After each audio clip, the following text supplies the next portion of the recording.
Welcome again to Studio 14's Overton County Magazine. I'm your host, Jerry Stovall. Overton County Magazine is a show designed to bring our viewers a look at some of the interesting as well as informative people and events occurring in and around Overton County. Some of our stories are videotaped on location, while others will be brought to you from Studio 14 itself. So why don't we all sit back, relax, and thumb through this week's magazine.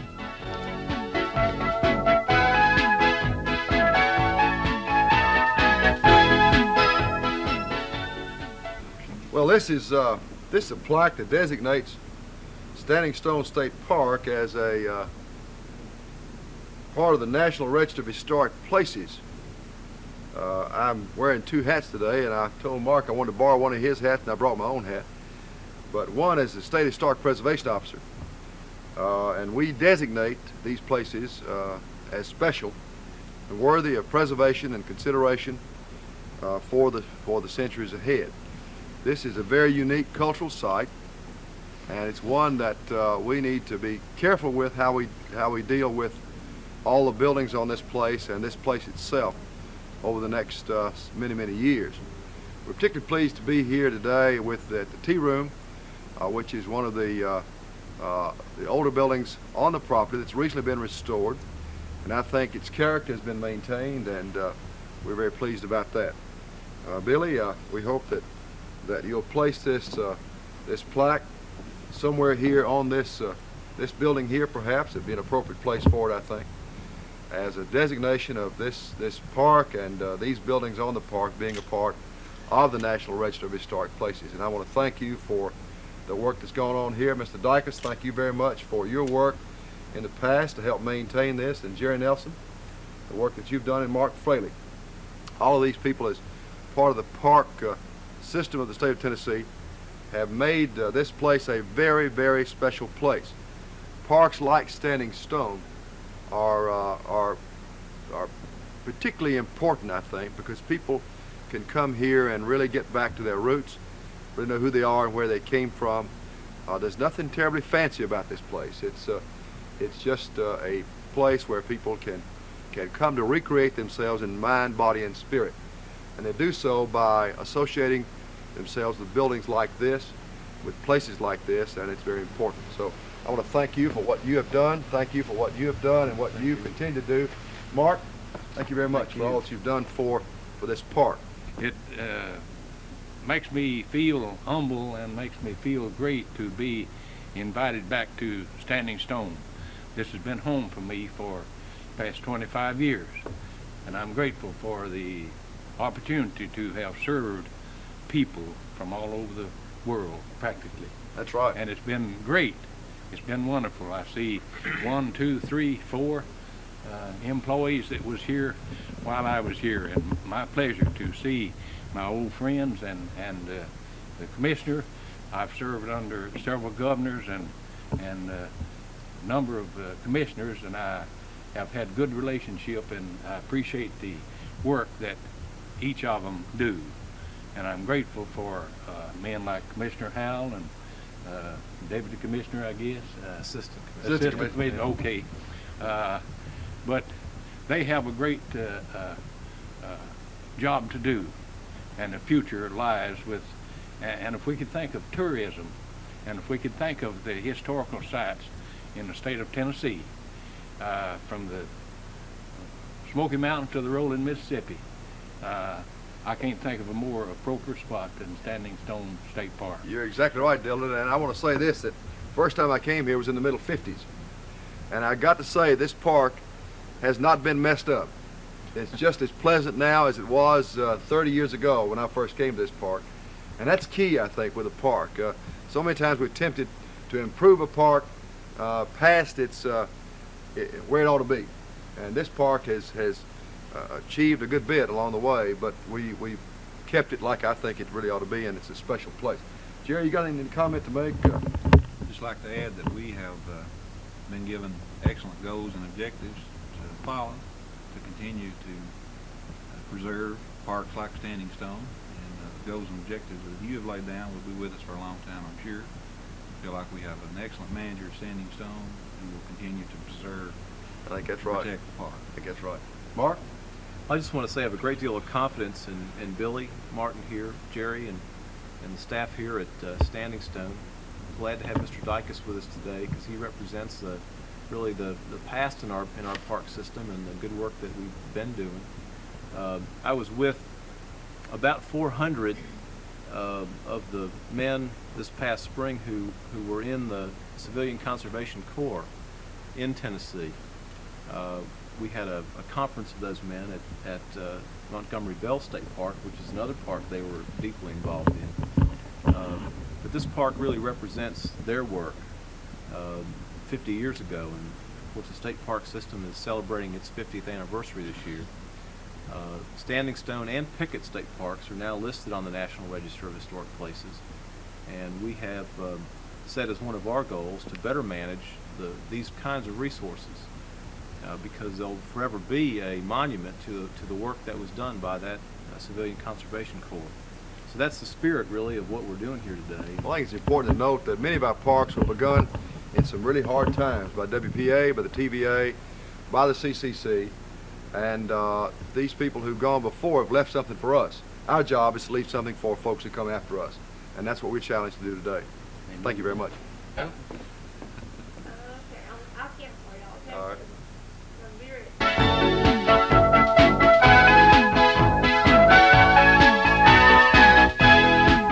In this segment, we've got Billy Martin, Superintendent of Standing Stone State Park, with us. And we've got an event over here at Standing Stone that's becoming quite a national event.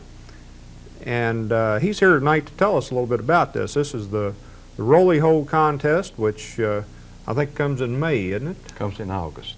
August. Well, I was close.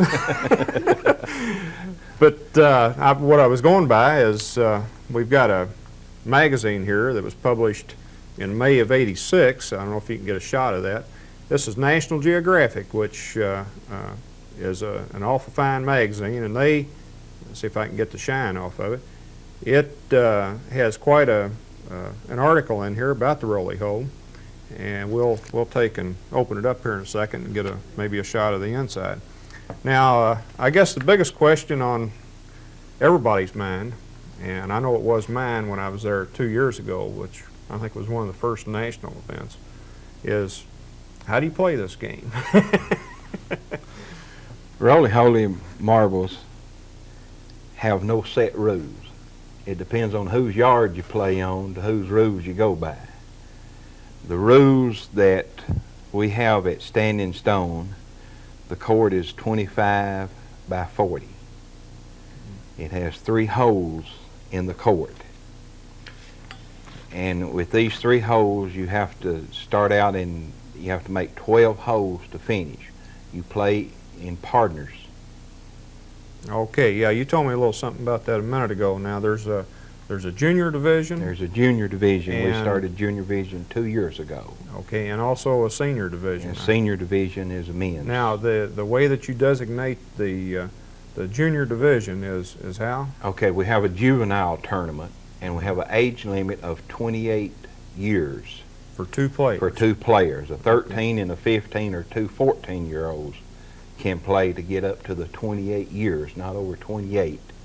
Okay, can so play actually in the juvenile. a 22-year-old and a 6-year-old. No, play, no, it don't go that way. That's not considered as a juvenile that Oh, way. okay. All right. It high school age, Mm. you know, that age, teenage age kids. Okay. And of course, the senior division is just Senior division are men. Okay. Now, and the 2 fellows play as a team, and now both of them have to go through the 12 holes. Both with of them their have to go marbles? through the 12 holes. Oh. The game starts out by coin being tossed to see which team starts first. Which player starts first, they determine that among themselves. And they start off on the bottom hole. And they start shooting. The object of the game is, it's a combination of croquet and pool. They have, the marbles are mostly made out of flint. No. Yeah, you've got some fine specimens here tonight on this. That's one thing we do want to cover. let's see if I can't line them up here. And these are made locally These are made locally. by a fella by the name of Bud Bud Garrett. Okay. And now there's different colors. Now can you tell me now, this one here is almost a clear. They're all flint. They're all flint. They're all flint. But it's just different. It's different the types different of flint. grade of, or the way the flint comes out. Okay. And I believe you said that if you played with glass marbles, that these would break the glass marbles. They would bust a marble all to pieces. So these fellows actually have to use this type of marble Yes. when they're playing the game. You could take a glass marble and be playing with the gentleman, and one of them hit your marble with that, and it would bust it all to pieces. They hit it with such force. You'd probably be out of the game then. Right. Each player has one marble. Okay. Well, let's, being as we're talking about the rules, I do want to show this. Now, this wasn't there year before last when I was down there, but now last year this was available, wasn't it? Or was Right. it there year before last? It's been the rules ever since this, But- the fourth year this past year, and it's been the rules ever since. Okay, but it started there. you could pick it up there this year, I know. Right, right. Yeah, that's good, because I know it was kind of hard to keep track of what was going on without any scorecard, you know, knowing how it goes, because I think like we were talking before we started, it's a lot different than the way we shot marbles Right. years ago. But we've also got some pictures in the book here of one of the, I think this is a one particular court that's it's not down standing stone, but it's a type of, and I think it's in Clay County. It's in moss. Yeah. Okay. And then the fellow over here to the left is Bud Garrett, the fellow that makes the marbles over there. Makes them for, I guess, everybody in the country. There's different people that make marbles, I've come to find out, but Bud is the one that's well known and the one that does the sort of the PA for the I watched roly-holy, I guess. I watched him down there. It's unique to see him do that. Okay, now at the same time on the roly-hole, you have music. Yes, we do. And you have crafts. We have an all-day event that we have crafts during the day, and at night we always have music and a square dance. During the day, during the activities, there's always a group that's making music out behind the rec hall too. Mm-hmm. So it's, if you get tired of watching marbles all day, you can go and listen to them play music for a while. You have everything else, and you can enjoy just the usual facilities Right. at Standing Stone, which is an awful fine state park. And let's see now, the fella here, Bud Garrett, from what I understand, was sent up to the Smithsonian Yes, sir. Institute. What was that about? He went with four other gentlemen. This year it was Tennessee was invited to the Smithsonian to, I guess, to honor Tennessee. They do it each year, state. So four gentlemen from Clay County went up there and played marbles. Bud went up there and made marbles. Went up there and made marbles. So they did. Roly Holy was played in Washington, D.C. No, I'll be darned. That's kind of a craft then. Yes, I mean, it they is. were honoring him as being a craft type person. Right. Okay, that's real good. Now, the best I understand, you had national coverage on this too. First year that it was held, it was picked up national coverage. Okay, you had NBC there, NBC. and Chicago Tribune, and CBS. I think Dan Rather had it on his program. Right. That's Each year it picks up a lot of newspaper print and a lot of advertisement in the newspaper, a lot of coverage that way, and in magazines even. bring a lot of tourists A to lot of Tennessee people just for that. Right. From all over the country. That's really something. It surprised me that it was such a national event. You know, I was surprised. I read a little article in the newspaper here, and I went out there to see it, and that's where I saw it was really a national event. I was surprised. that's good. We need to get the tourists into the county Right. and show them what Tennessee has to offer, and especially Overton County. So, okay, is there anything else we can talk about? Oh, I did make up a little sketch here. This is kind of crude, but maybe it might get the point across if I can get it up here somewhere. If we can get a shot of this, maybe talk about it for a second. On the court, of course, you said the court's 25 by 40. 25 by 40. Now, I'm thinking more of people that might want to play in this coming year. Maybe they might want to set them up a court and start practicing. Okay. Let me say something about that too. Like I said, there's no set rules.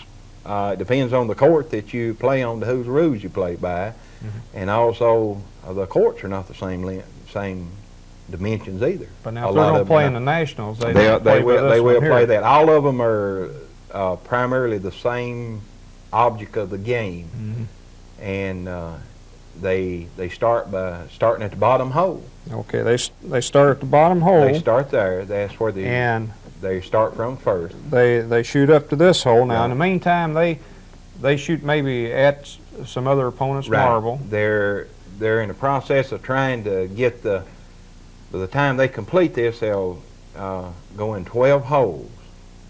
Okay, they start here and go to there, and come back and just keep going until they count 12. To the count 12, and the bottom hole is always the last hole. Now, how many fellows are on the court at one time? 4 people, 2 on each team. 2 on each Two team. on each team. And like I said, the object of the game is to be the first one to go out, but also to keep the other players from going out before you do. Oh, okay. Now, both of the people on the team have to go out? Both of the people on the same team have to go out. Okay, so... And one player on one team will shoot, then the player on the other team shoot. They don't shoot back-to-back players. The same on the same team does not shoot back-to-back. Well, maybe if somebody wants to get into this national event, they can go over and see Bud Garrett about getting some marbles. Go over and get some marbles. Start practicing and be ready for this coming August. It's limited to 16 teams. Oh, it is limited. 16 How do teams. you all decide what 16? We have a sign-up day, and you have to be signed up by that certain date. What day we publish as sign-up day. The first 16 teams are the ones that get into the tournament. Now, in the event that we have more than 16 teams, sometimes we do have a elimination, maybe on Friday night, to eliminate some of them to fill the 16th spot. But it is limited to 16 teams. Wow. Well, I'll tell you what, that's you got to get in there and sign up quick. And it's been full every year. Oh, that's good. Yeah, I'm glad to see something like that here.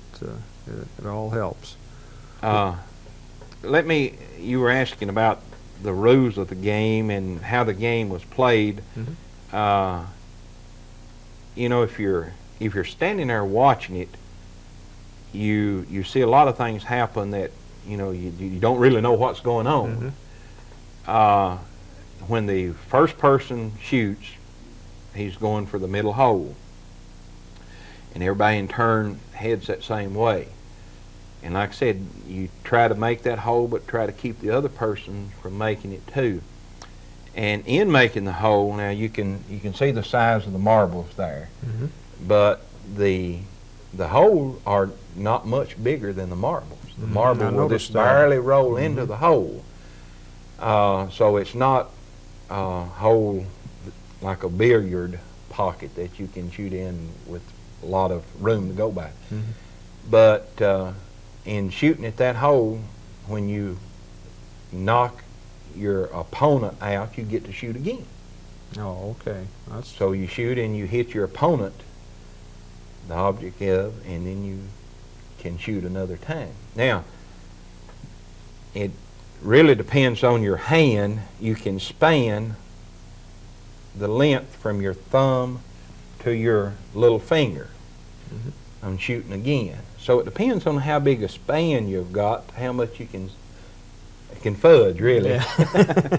So when you shoot and where your marbles land, if you're within hitting distance of another marble, you can span that and knock him out of the way.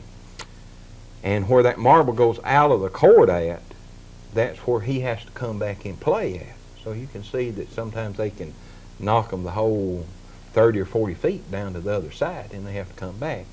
And in turn, when they get close to a hole, they don't have to roll in that hole if they're in spanning distance of that hole. Oh, okay. So if they're in spanning distance, all they do is span, and that's considered they're making the hole. And then they can come out of that hole another spanning distance and go to the next hole. You see a lot of players that maybe will leave his partner there and let them hit him around, and he'll go up and make maybe a hole, and then he'll come back and defend that hole while his partner goes make it. Okay, well that's the things I guess people need to know, the That's- ins and outs of the game. I know there's a lot of terms that they use for different things. Well, it's like the 12 that they use for the holes they're going in. We won't get into that because that's something I think you'd have to play the game to know. Right. But now they shoot, and or they roll or they lay. Okay. When they're shooting, they're trying to hit opponent, hit his marble. When they're rolling for the hole. You don't shoot in the hole. It's very uncommon, but you will see it from somebody to go from one hole, head for the other hole, and make that hole. It has been done, and it will continue to be done, but it's a pure accident. When you roll, you get as close to the hole as you can, and like I said, if you're in spanning distance of it, you can lay in it. And a lot of them, you'll just barely see them just roll the marble, and it'll just roll right in the hole. Now, do they, when you say they roll it, do they actually still shoot it? They still shoot They it. still shoot it. They just ease it. Ease though. it. They don't Okay. shoot it with force like they're going to knock an opponent out, because that way they would completely go past the hole and be completely out of shape. And when they lay, now a person that is shooting has the opportunity to, if they want to call a hole and say, well, I'll pass. They're laying. They may be in good position. And a lot of times you'll see them that, especially when they get around the hole and it gets down close to the very end of it, they'll just pick their marble up and lay it over to another place. Oh, they can do that. They can do that. And a lot of them, they'll just flip it over there. But a lot of them, they'll just pick it up and lay it over there. They could shoot it, you could roll it over and do the same thing, but they just pick it up and lay it over there. And there's a lot of teamwork goes on it. They'll talk among themselves and about what to do. Sounds like a strategy game. It is. Yeah. Well, I'll tell you what, that's really something. It is to, like I say, it's completely different than the marbles I knew. Right. I either used to go to marble game with a pocket full of marbles, or come home with a pocket full, or one or the other. I think most time I came home without any marbles. Came home without any. But is there anything else pertaining to it that you might shed some light on? I will tell you this, that roly-holy, or as the game is known now, what's called roly-holy now, is played in Clay County, in the Moss area, and Monroe County, Kentucky. And that's just about the extent of the play that it is now. Oh, it is. They have a tournament each year at Tompkinsville during the fair, during the county fair there. And then we have our national roly-holy at Standing Stone. Wow. That's And as something. far as we know, that's just about the extent of roly-holy. Wow. But with the juvenile tournaments that we're having, we hope to keep it alive and not die. Well, that's more or less kind of like bluegrass. It's just indicative of this area then. Of this area.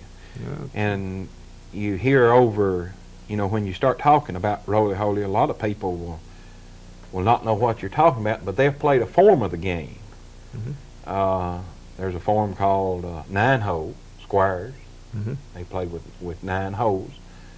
And there's a form that there's 3 holes in a row, and then there's one off to the side. And don't ask me the rules of it, because I don't know. I don't know. But Yeah. somehow or another, that off to the side, that's where you had to wind up at. And if you done something wrong, you hit somebody out of turn, you went over there. So I don't know the rules of it. Okay, that's probably a local game. You're right. Yeah. All right. Well, I'll tell you what, I'm sure glad that you shed a little light on that, because I know if nothing else, it helped me understand the game a little more. Now, as far as while we're in Standing Stone, have y'all made any improvements there this year? We got any more facilities? Well, not this year, but just completed last year some new cabins, more facilities for people. All the construction is done now that has been scheduled that I know of. That's good. That's an awful fine park. I'll tell you what. I get outside of Tennessee quite a bit, and you'd be surprised the number of people that know about Standing Stone Park. Tennessee's got a good quite a park few system. of them. Well, it surprised me. I think people outside of Tennessee told me about it before I knew about it. That happens a lot of time. Well, I'll tell you what, Mr. Martin, I sure appreciate you being here tonight to enlighten us a little bit about the roly-holy and tell us a little bit about it. I believe that along with the inserts we have put in, I think it'll enlighten people quite a bit. It's something we need to continue if we can, and keep the people coming in to get involved in it, to spectate, and just generally help Standing Stone along at the same time. I think it's well worth it, and appreciate you being here. I appreciate being invited down. Thank you.